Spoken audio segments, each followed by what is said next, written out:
Hello and welcome back to your new industry favorite podcast, Behind the Burner, where we unveil the technology in the food service equipment space and talk to the people behind the curtain. So we got an awesome guest today. Before I intro him, I'm going to intro you to my always awesome co-host, Ray Bartolomucci. What's up, man? Just building the company, bringing on some more service companies that repairs. What have you been up to, Josh? I don't remember. It's summertime in Arizona, and I run an HVAC company. So I usually black out this time of year, and then I wake up in the fall, and I've got more money. So take it from there. Awesome. Well, we're really excited for this episode today, Josh. I've been really excited to bring on this special guest. We have a powerhouse technology company that's been in the food service industry a long time. We'd like to welcome Will Ponton. He's the director of product management at Revalize, and Revalize actually supports multiple brands in the food service technology industry. So, Will, welcome. I know you're the magic behind product and technology and a lot of the development that's happened at Revalize over the years. So, welcome to Behind the Burner. Thanks, guys, for having me. Really excited to be here and excited to talk to you about kind of what we're doing at Revalize and some of our plans for the future and what we're working on. Thanks for having me. Yeah, of course. It's exciting because a lot of people know about, Auto Quotes and KCS, right. A lot of these powerhouse brands that have been in the food service industry for so long. But before we get to all of that, let's get to know Will. Will, tell us about you and your upbringing and how you got to where you are. Sure. I think I have a pretty interesting story. Fate plays a lot into it about how I found myself in this position at Revalize and really with Auto Quotes. I didn't do super great in my first try at college. Just to be candid there, I majored more in partying than my classwork and found myself moving across country from Dallas, where I grew up, in North Dallas in the Plano area, to Florida with my parents as they pursued a new opportunity and drew me along with their college funding as well. So I moved to Jacksonville, Florida in 2003, and I started working at Panera Bread and worked, up the ranks at Panera Bread and eventually was a general manager there. But there was a customer that kept coming in my Panera that we knew by name, and her name was Julie Moats. And a twist of fate, turned out that she was the wife of the founder of Auto Quotes. And I had been serving her company for 5+ years, or for her family at that company for 5+ years before I even knew what Auto Quotes was. Coincidentally, my mom, she passed along a lead for the job at Auto Quotes from a friend of hers, and that's how I got into technology. That's how I got involved with AQ. I cleaned all the Hobart slicers and the True refrigerators and the shelving, and I've taken apart a Hoshizaki ice machine before in my restaurant days. So those things, I think, helped me in my interview get on at AQ in about, when did I join? 2012 or so. And then I worked on the content team at Auto Quotes, taking manufacturer catalogs, PDFs, spreadsheets, and emails, and converting them into the catalog that all the dealers, reps, and design consultants quote with every day. We saw that catalog grow from about 700,000 products to over 1.3 million today. And we're still kind of the de facto database of restaurant equipment product data in the industry. That's kind of an abbreviated version of how I got to AQ. Once I was at AQ, my career really took off. I found a passion for computer science and rekindled my focus on my college failures from before, and focused on computer science and programming and data management. Specifically, data is kind of my main passion. And we were acquired by a private equity company in 2018, I believe. And I got a great chance to start our customer success team at Auto Quotes at the time. And 3,000 customers, unique companies, working with them closely to get the most value out of our tools, helping them train, learn about features that we were rolling out. And then I actually started doing a lot of liaison with the product team and the development team. And based on my computer science background, I was able to actually get some features designed with that team, and then they eventually came to life. So that's when I found my passion for product management. And I did some really important projects that helped build the valuation of the company that eventually became Revalize. When 2021, I believe that happened. And then, I kind of thought my AQ journey was over for the moment. I found another really good opportunity at another company, and I left the business in early 2022. And I moved to a company called Precisely, where I led product for master data management and product information management platforms there. So going from a very niche industry specific solution to a more horizontal focused solution that any company could use was a really big shift for me.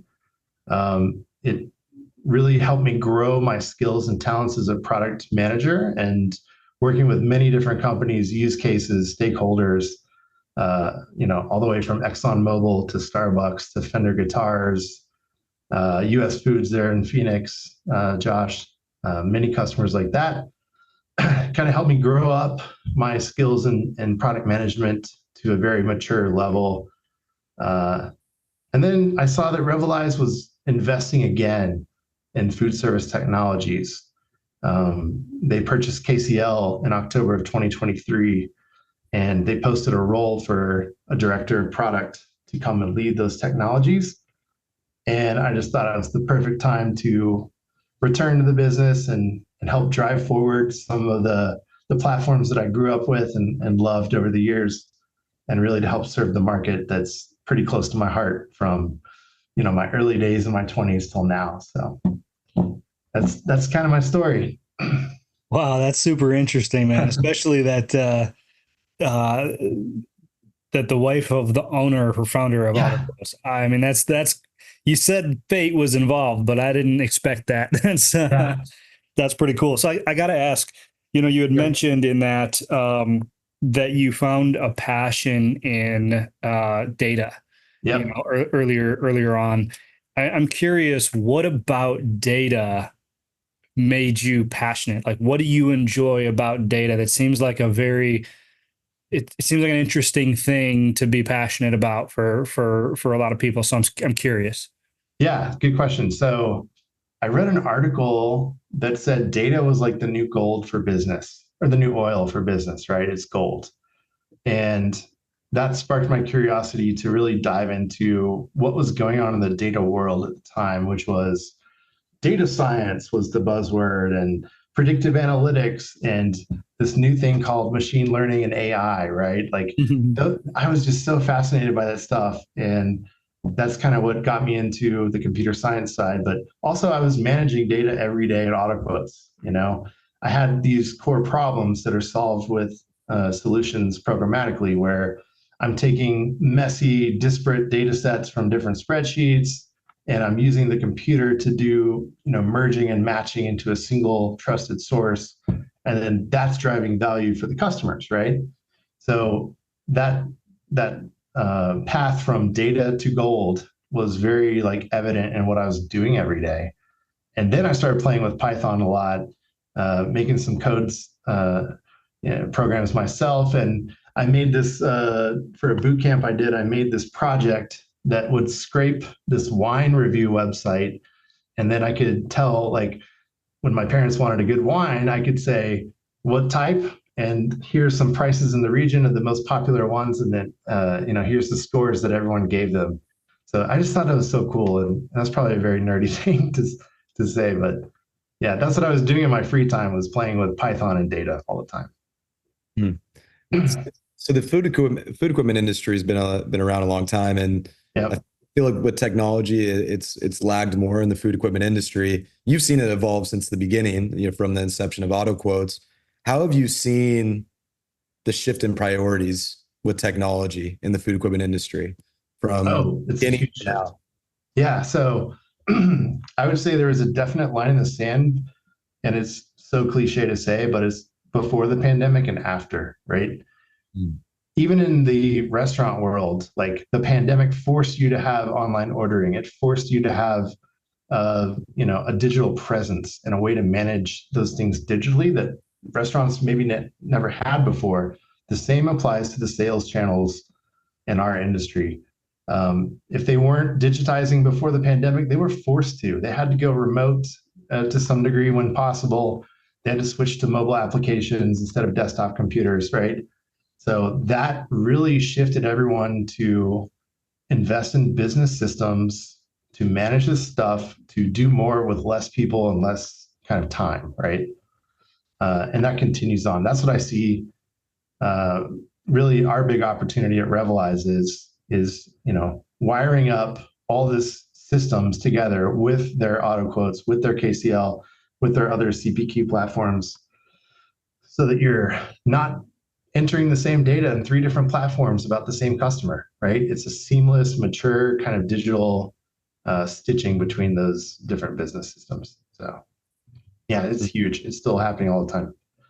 And our industry, you know, while they're moving towards that, it's still something that the old guard needs to adopt and embrace, right? Where a new generation of people coming in are it's a no-brainer. Like, this is just how it should be. But I'm still getting like a photograph of a computer and PDFs that people write on and scan and email back. So we still have some work to do in our industry.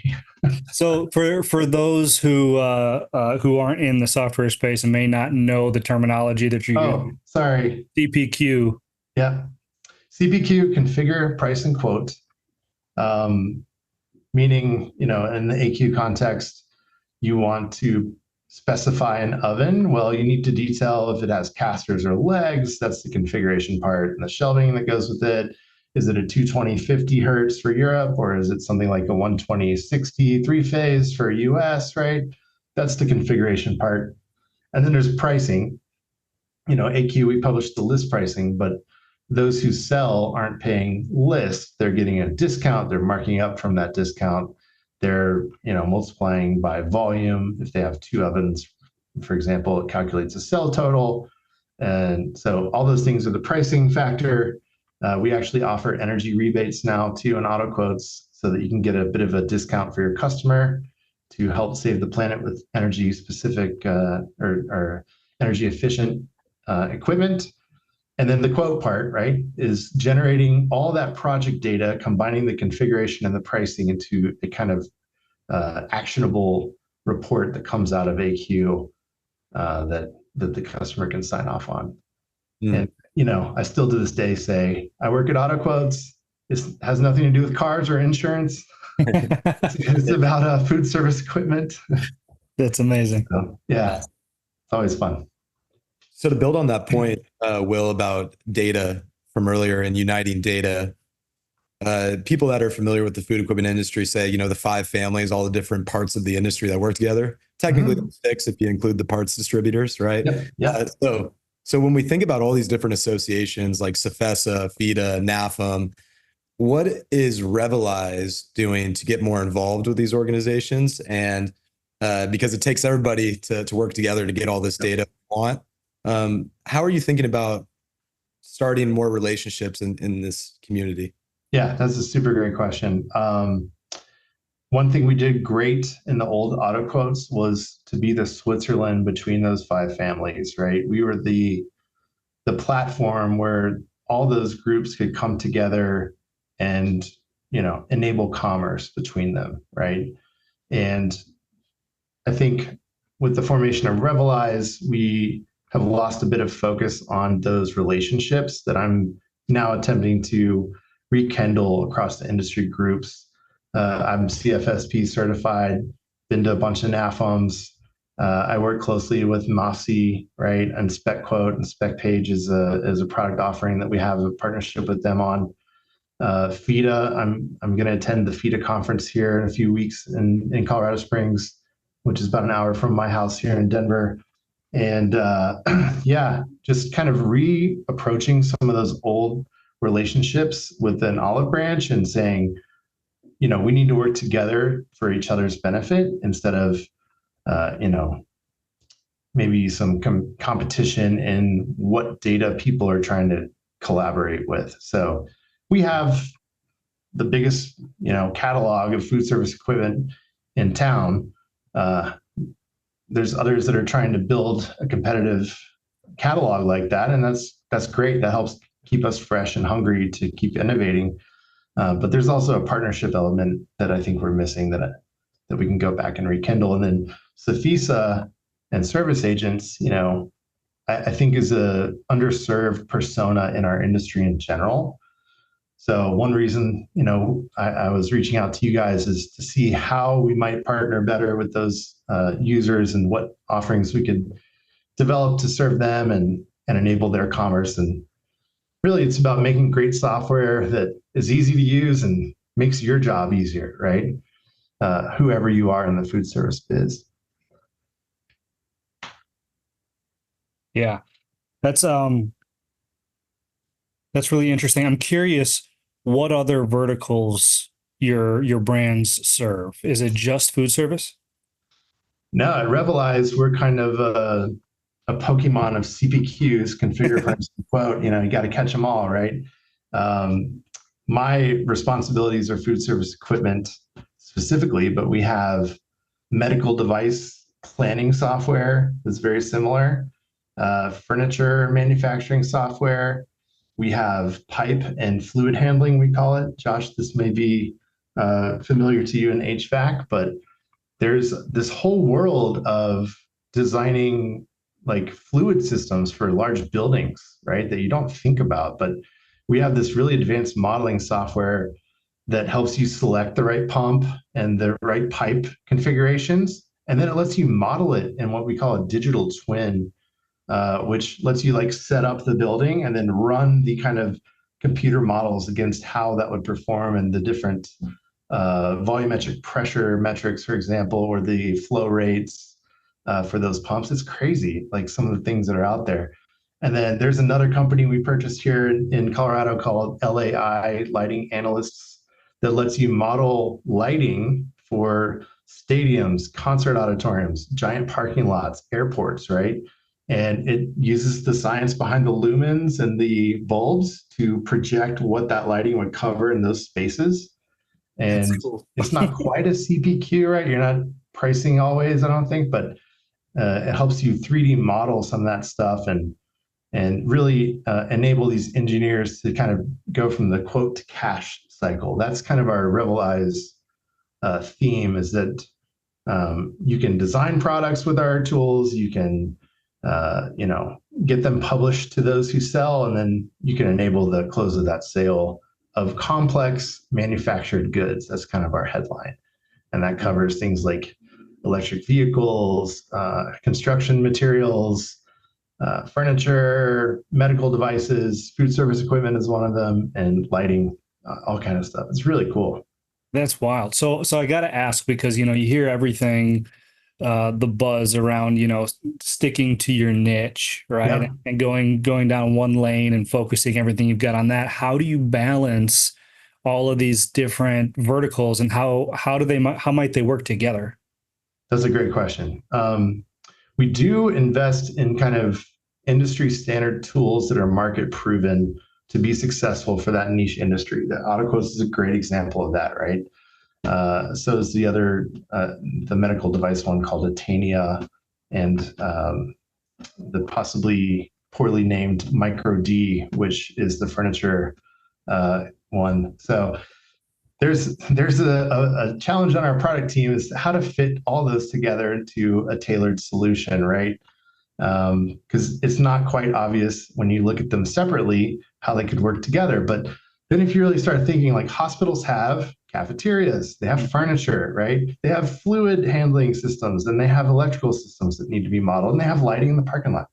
So when you start thinking about it like that, there's a lot of potential to glue the portfolio together that we are working through strategically But we also have invested in very horizontal or kind of industry agnostic solutions.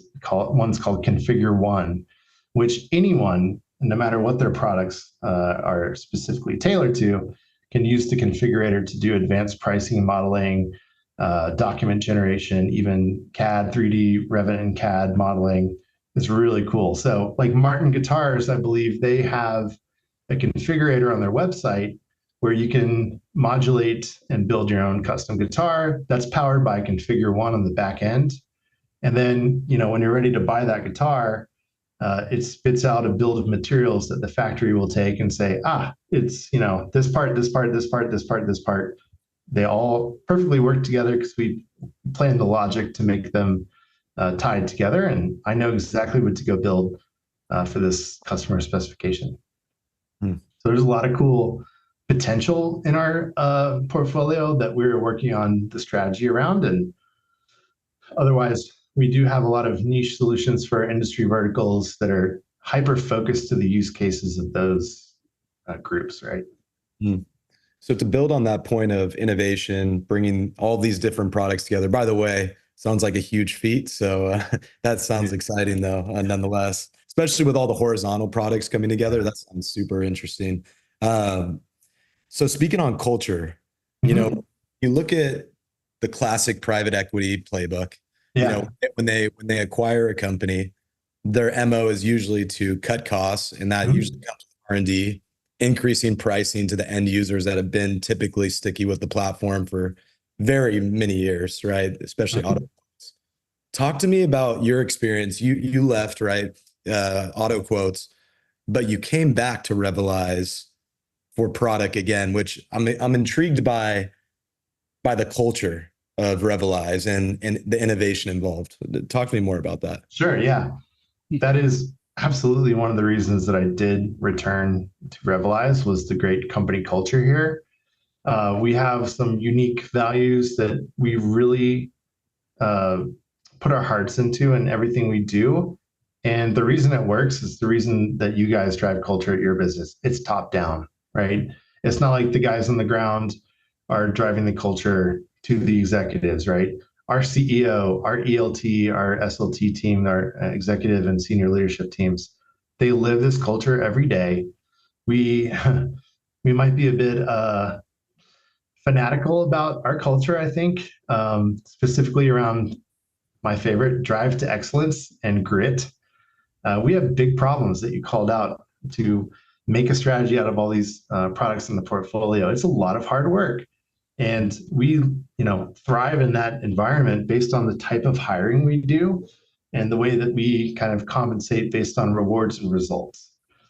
So that's, interviewing at Revalize, there's cultural elements to that interview. You have to pass certain assessments with personality profiles, with different cognitive assessments to even get past the first stage of the interview.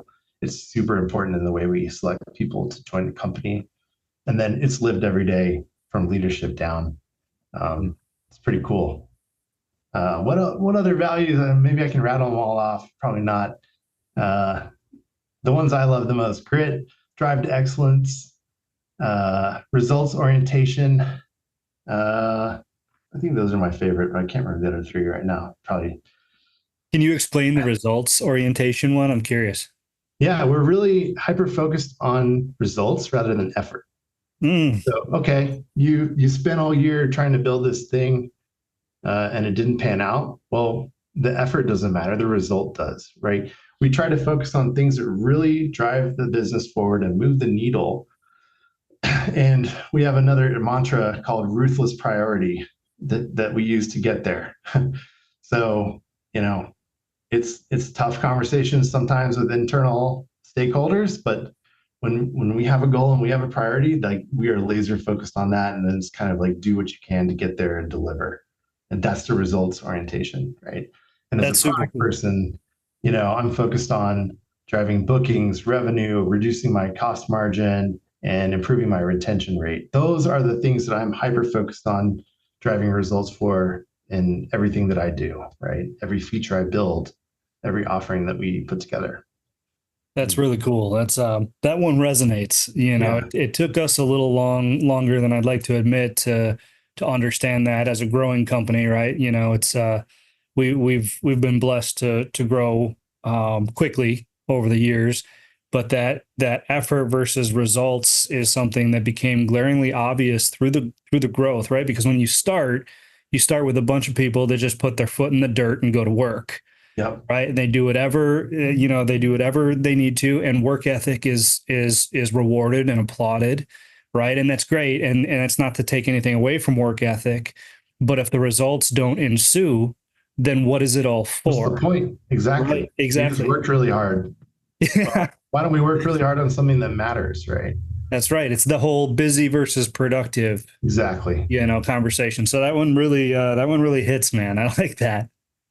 And I just cheated and looked at the other three that I forgot, but there's integrity, humility, and then winning attitude. So I don't know how good I do on those if I forgot them, but That's cool. I like yeah, we have a great culture. And that's one of the reasons that I wanted to come back. I knew how this business was run. I knew the leaders that were still here. And some of the great folks from AQ are still around that I get to work with every day. So it's a no-brainer. So you had mentioned, so I asked you about the first passion that you mentioned, which was data, and then you mentioned a second passion, which was product management. Uh-huh. So and this is something that I often find. I ask a lot about the journey of success in my other podcast. So I'm fascinated by how this passion and definition changes over time. So I'm curious. How did you land then? How did you discover? Let's word it that way. How did you discover that product management was another passion of yours, and why is it? Yeah, that's a good question. It really came from when I was on the customer success side, and I'm saying, "Hey, Josh, how's it going? Any changes to your contract we want to make this year and your licensing?"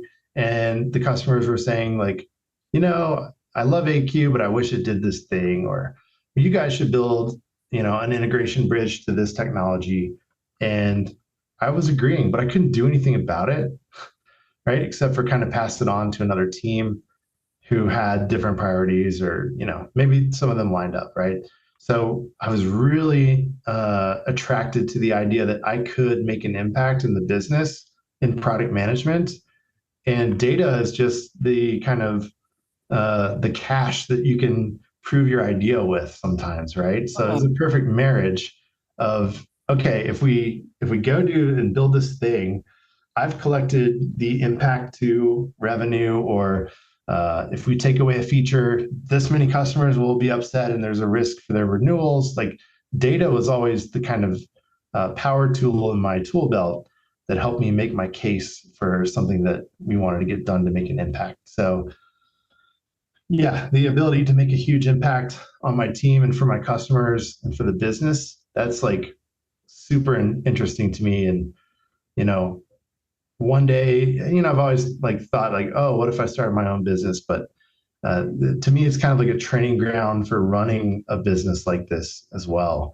I'm learning all these different things about, how our leadership thinks and plans around our business. And there's just like a really geeky fascination with software businesses and how they work and run, and how we can move the needle in different ways. And that's what I love about product. It's a hard job though.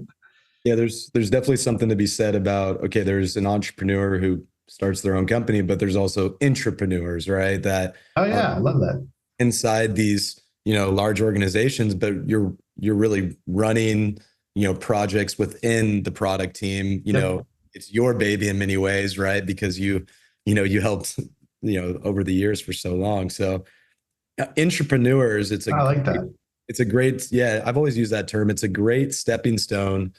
If someone doesn't go out on their own for an entrepreneur set, the intrapreneur is just as great of a route, because it gives you ownership. It gives you passion to build. And also there's some less risky guardrails, which is also a plus, Yeah.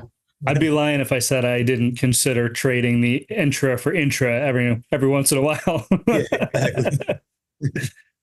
That's awesome. So like moving forward with like Revalize, you're back, you're excited for innovation. Yeah. Is there any exciting projects or like results that you're wanting to drive this year at your portfolio company? Yeah, there are. Some of the things I'm working on now are, a plan that's being completed from some stuff handed off to me, right? So we are bringing in a new payment vendor for our AQ Pay solution, which is a free product that lets dealers send a quote for payment, right? That drives your customer experience up because they can quickly respond to the quotes. They can add a comment like, "Hey, drop the shelf and add, a bottle holder or something," right? So they can kind of iterate on that quote immediately, and then they can pay for it right then and there through a web browser, through our secured vendor. So that's coming out this month.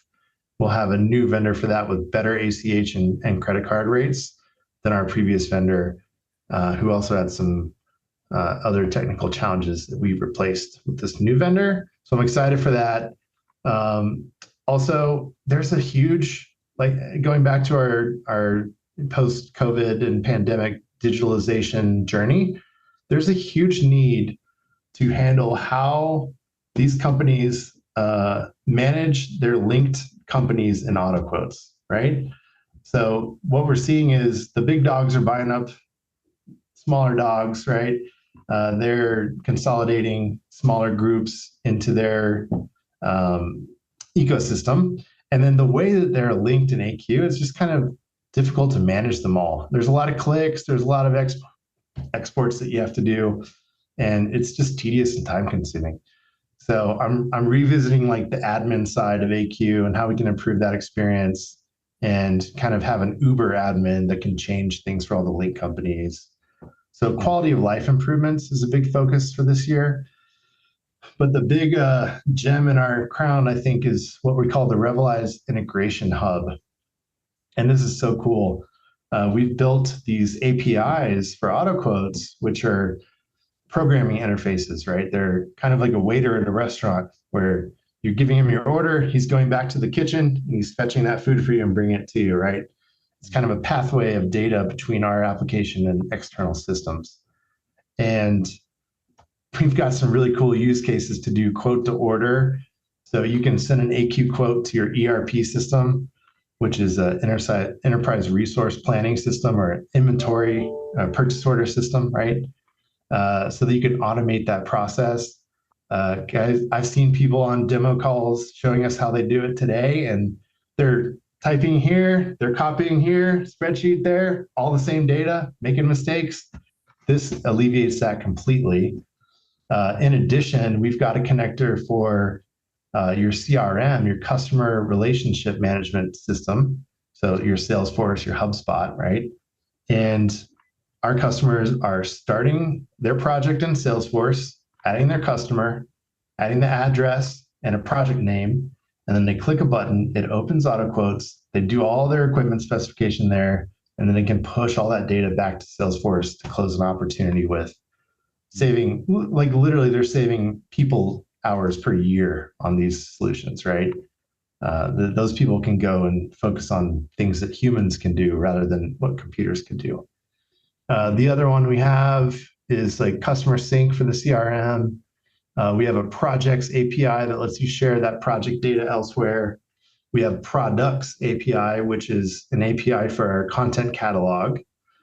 So we have a lot of investment in integration solutions that will wire up external business systems to auto quotes and really just catalyze the kind of time that people are doing that work, right? It reduces that high touch human effort of hands on keyboards. And then from now until about October, we're planning the budget and roadmap for next year and the next 2 years, really. Some strategy stuff there that I don't quite know the answer yet on, but some things we're also working on is our analytics portal. We can tell when an item was added to a project. We can tell when that project turns to a quote and sent to a customer. And now that we have the payment solution ironed out, I want to add when that quote was paid so that you can truly see the life cycle from search to paid. right? That's what the manufacturers really want to know. How is my product being selected and when is it being purchased? Wow. It's exciting stuff. A lot of fun stuff. Yeah. Dang, No pressure, Will. No pressure, Will. I was going to ask, and you may not have an answer. You even alluded to, you might not know, the strategy over the next 2 years, but I'm super curious if there's anything you do know, if there's anything you're at liberty to talk about from like a really long-term vision that like we want to move in this direction. This is the light at the end of the tunnel. Like, what does that look like? Yeah, that's a great question. I do know that we need an easier way to capture data from manufacturers. So today, I talked about being on that content team when I started at AQ. So I kind of have this thorn in my side about that side of how we manage that data, right? We're spending a lot of time massaging spreadsheets, reading PDFs, and typing it into a system. I think there's a huge opportunity there to automate some of that data mapping. And I'm really avoiding saying the dreaded two letters here. You know what they are, AI, right? So automate some of that data mapping as we input that data, and then doing data quality checks on it programmatically. So we can say, Josh, you sent me a $1,300 knife. Last week it was $130. Are you sure? So that a person isn't always doing that, but we're automating it in a more sleek way. And then those people can do kind of the executive review of that data and approve it, just kind of optimizing their bandwidth. So that's one thing I really want to dig into with AutoQuotes. Also, there's KCL. KCL is a very complementary solution to AQ, but it doesn't have pricing data. And there's like a Venn diagram of customers that use AQ or KCL. There's many in the middle, right? But there's some who are only in one or the other platform. And like smallwares manufacturers, like don't expect them to be in KCL. They don't have CAD. They don't care about that, right? But the ones that do have CAD and Revit assets, our catalogs aren't married yet. So that is something I know that we should do because AQ often gets the more up-to-date, accurate data than KCL. KCL has the better library of CAD and Revit data, but they may have outdated equipment schedule information, for example. So in your guys' world, right, if you don't have the right NEMA receptacle and the right fuse and all that stuff, it's costing those guys money in the field when they have to go back or delay the install or delay the entire build project, right? So having that accurate, up-to-date data from AQ and KCL married together will drive a lot of value. And then right now you can swap some project spreadsheets between the two applications, and that works pretty good, but I'd like to build more of a seamless integration bridge between the two so that you build an AQ project, you hit a button, it's a KCL project and a design thing, based on everything you have. So those are the things that I know we'll probably work on. There's probably a few others that I haven't crisped up in my mind yet that will make the list, and then whatever sales ask for. Yeah. Nice. That's awesome. That's exciting, man. You got a lot on the roadmap there. Yep. I'm growing my team also. I'm doing some hiring, done some interviews. So yeah, we're definitely growing. We're definitely investing in food service technologies. It's a really good time to be at Revalize. Amazing. For anyone that's interested to see what Revalize can offer, the products like AQ and KCL, where can they find Revalize? Where can they find you? How can they get in contact? Yeah, I'm on LinkedIn, Will Ponton. You can find me pretty easy there. Our website is revalizesoftware.com. And you can learn about all those portfolio products that I mentioned there. There's 19 different businesses that we have at Revalize. Some that I didn't even talk about in Germany. So we're a global organization, and you can find me at the FIDA conference as well. I'll be there September 16th through the 20th. And then the very next week, I'll be at the Pride Show in Charlotte, the 24th through the 27th. We are going to NAFM next year. We're already planning out that. and I was at NRA in May. So just trying to get back out there, shake some hands of old friends, rekindle some partnerships. I think I have to turn in some more points to get my CFSP again, so I should probably do that because it expired. So yeah, that's how you can find me. Good stuff. Josh, do you have any other questions for Will today? No, man, Will, you are a wealth of knowledge, and no, really, it's exciting to see what Revalize is doing for the industry, and I should say industries, right? And, and all the connectivity that you guys have on the horizon is pretty incredible. So, no, I just appreciate your time with us and with our audience, and helping us understand exactly what Revalize is trying to solve. Yeah, my pleasure. Thanks for having me so much. This is really fun. Heck yeah. Well, there you have it. This is Behind the Burner. This is when we bring conversations to life to talk about how to push the industry forward. This is Will Ponton, Director of Product Management at Revalize. Go check them out. And thanks for joining Behind the Burner.